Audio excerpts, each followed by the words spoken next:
தமிழ்நாடு ஒரு நாயக்கர் சொல்றாங்க, சனாதன தர்மம் கம்ப்ளீட்டா ஒரு வைரஸ் மாதிரி, அதை எங்க நாச பண்ணணும் சொல்றாங்க. இது ஞாபகம் வச்சுக்கோங்க. Whoever said this, let me tell you, sir, you cannot wipe out Sanatana Dharma. I will tell you why. By the end of my speech, I'll tell you why you cannot wipe out Sanatana Dharma.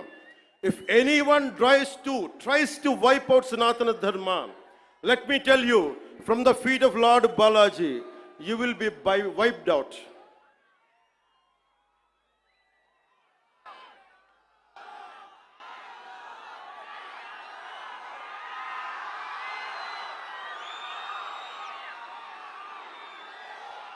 తప్పులు జరుగుతూ ఉంటే మనకి పిరికితనం ఆవహించేసింది.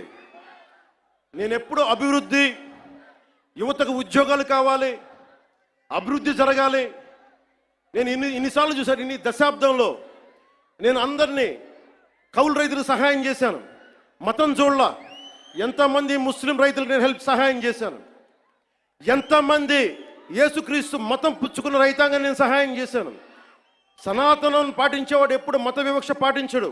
నేను కోరుకుంటున్నది ఒకటే, నేను అన్ని మతాల్ని గౌరవిస్తా, నేను ఆరాధించే సనాతన మతాన్ని దూషించకండి, అదొకటి నేను కోరుకున్నాను. ఎందుకు మనం మాట్లాడలేం?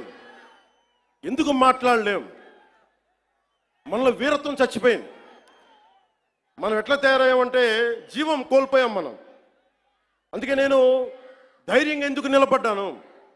151 ఎమ్మెల్యేలుండి 23 మంది ఎంపీలుంటే అంతమంది కలిసి నన్ను ఒక్కడినే తెలంగాణ బార్డర్లో ఆపేస్తే ఎందుకు వచ్చాం బయటికి?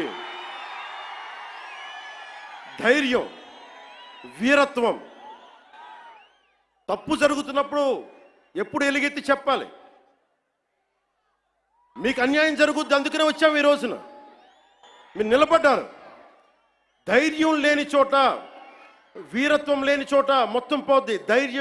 ధైర్యే సాహస లక్ష్మి అంట. ధైర్యం లేని చోట ఐశ్వర్యం ఉంటుంది, ధైర్యం లేని చోట అన్నీ పోతాయి. అందుకే నాకు ఇష్టమైన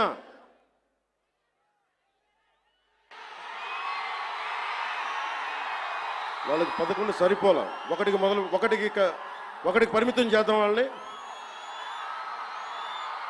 ఈసారి ఎన్నికలు పెట్టమని చెప్పండి, ఒకటికి పరిమితం చేద్దాం.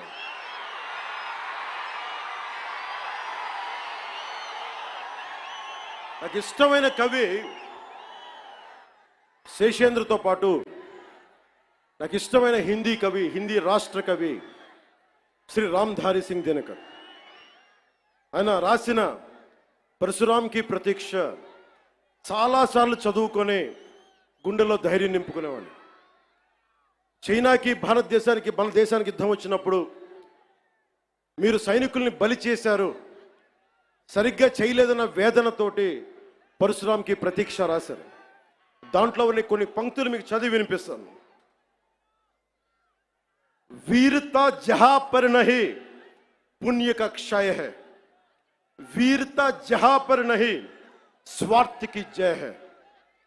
ధైర్యం లేని చోట మంచి విలువలు క్షీణిస్తాయి, నశిస్తాయి.